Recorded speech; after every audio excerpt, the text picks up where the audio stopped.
In my hands, I have the brand new GepRC Cinelog25 HD version 2, which is a very interesting product. It's the successor of the Cinelog25 from before, which came with a Vista. Now this one comes with the O3 air unit, and it's basically the bigger brother of the Cinelog20, which I reviewed recently on my channel. However, this one is obviously a little bit larger. It has the ability to carry a camera on top of it with the vibration dampening system, and definitely has more power and more speed. That is very cool to have, very handy to have if you're going through gaps and you want to be able to do a little bit more acro stuff with this drone. I've been using it for the past couple of weeks, and today I want to share my impressions of it. Let's check it out. Now, why would you buy the Cinelog25 V2 if GepRC also just announced this drone? This is the GepRC Darkstar 20, which is a 2-inch quadcopter, again with the O3 air unit, but this one is drastically smaller. Obviously, you can take a look at the difference between the two, and you might wonder, why would I get the bigger drone if this one is smaller, it's more portable, it can go through smaller gaps, stuff like that? Well, there are a couple of main differences between those two brand new products from GepRC. Obviously, the first one is the size. However, this size comes at some expense. This drone is plastic and it's definitely not very durable. The frame here is quite rigid, but I can feel like if I really push it, I can snap it into pieces. However, this one, for example, is carbon fiber. It's a lot more durable. It's a lot more okay to crash into some obstacles, and it will withstand with those ducts that are a lot more durable, in my opinion. Has that foam on the sides as well, so even if you crash into something, the foam will be the first thing to take that impact. So you might only damage the foam, whereas here you might just crack the frame altogether and you will need another one to replace it with. Other than that, the Darkstar 20 is, in my opinion, mostly usable for indoor flying, whereas the Cinelog25 V2 has a lot more powerful motors that can be used to fly outdoors. It can be used for acro movements that obviously will be a lot harder to achieve with this drone. And also, let's not forget the battery life, which is drastically different. This one has a little notch for the battery where you can place it, and it's placed under the drone, so you can save some space, because you pretty much don't have any space on top because of that air unit which is on top of the drone. Whereas here we have the components inside the drone. They are internally placed and you have space on top, not only to put a battery of your choice, but you can also put a camera on top with this vibration dampening system that will absorb the vibrations, resulting in better looking footage in the end. I would say that this feels a little bit more like a toy, or it's just for extremely specific use cases where you need the smallest drone possible, whereas the Cinelog25 V2 is a lot more rigid. It's a lot more oriented towards everyone who wants to have a small drone, not just a particular use case, because you can use that for a variety of different scenarios.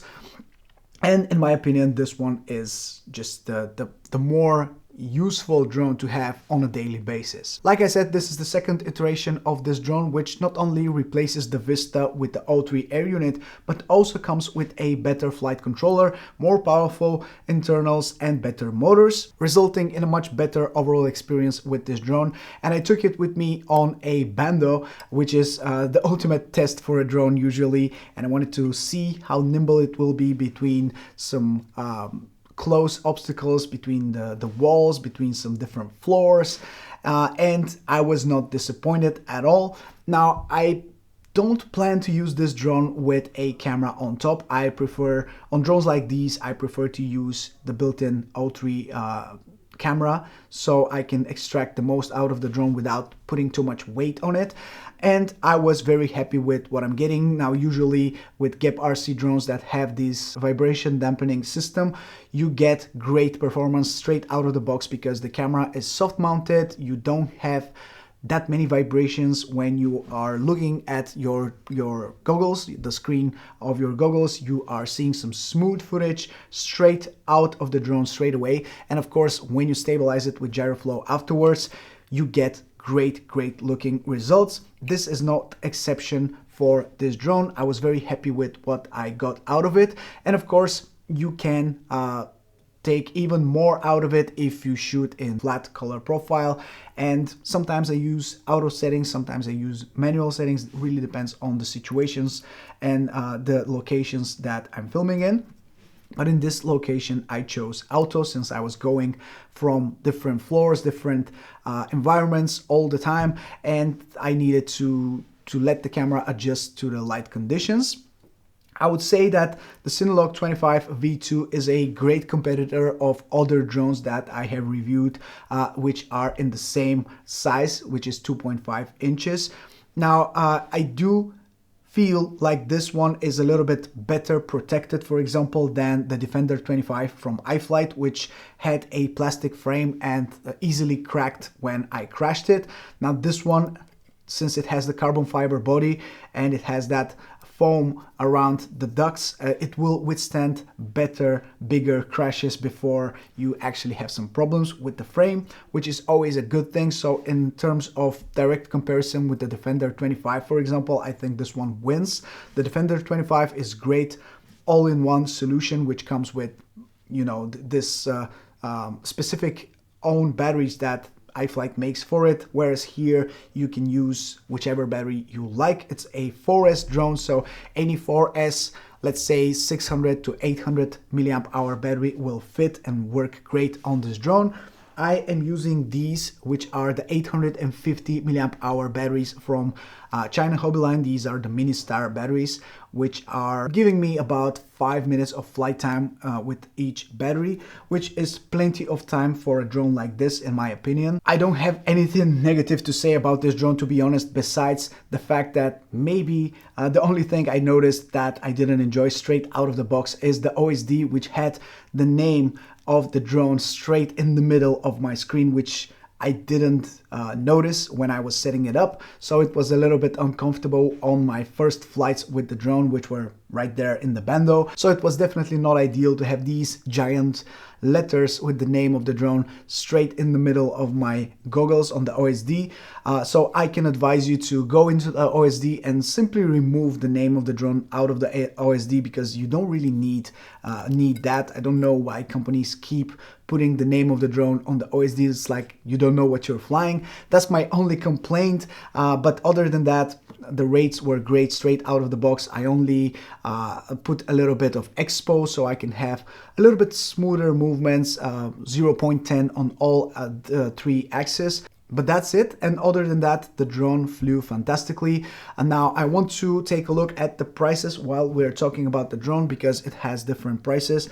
Obviously, you can get different models of this drone depending on what VTX you want to use, whether it's the O3, whether it's the WASP version, or the analog drone. I'm going to focus on the O3 air unit because this is what I'm using, but of course I will link the drone in the description if you want to check out other systems and other prices. But this drone with the ELRS receiver, which I'm using nowadays, is going to cost you $501.99, which is again kind of like the norm nowadays with the O3, which is definitely a little bit more expensive than the Vista.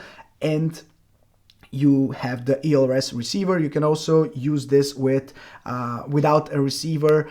You can use the DJI remote, for example. That will make the drone a little bit cheaper. And of course, you can also get this exact drone with a GPS module, which if you want to get the ELRS version, for example, with a GPS, is going to be $511.99, which for a drone like this, I don't really feel like it's necessary to have a GPS module on the back, since you probably won't go that far with it. It's not ideal to use a Cinewhoop for long-range flying, but it's up to you if you want to have a little bit more peace of mind knowing that you have GPS. It's an extra $10 or so to add it to that bundle. And like I said again, I will link the drone in the description if you want to check out different options. If you want to order one yourself, make sure to check out the description. I am personally very happy with this drone, and if that's something that you're interested in, a 2.5-inch drone, this is probably the best bet, because the Defender 25, like I said, requires a little bit more components that are specifically made for it, whereas here you can use a separate camera on board, you can use different battery, you can use it as a regular FPV drone and has a great performance that you will be happy with. With that being said, guys, this is everything I have for you today. Drop a like if you have enjoyed this video, and drop a comment if you have any questions regarding this drone. I'll make sure to reply as soon as possible. This is Mike from Drone Supremacy. Take care, everyone, and I'll see you in the next one very, very soon. Ciao.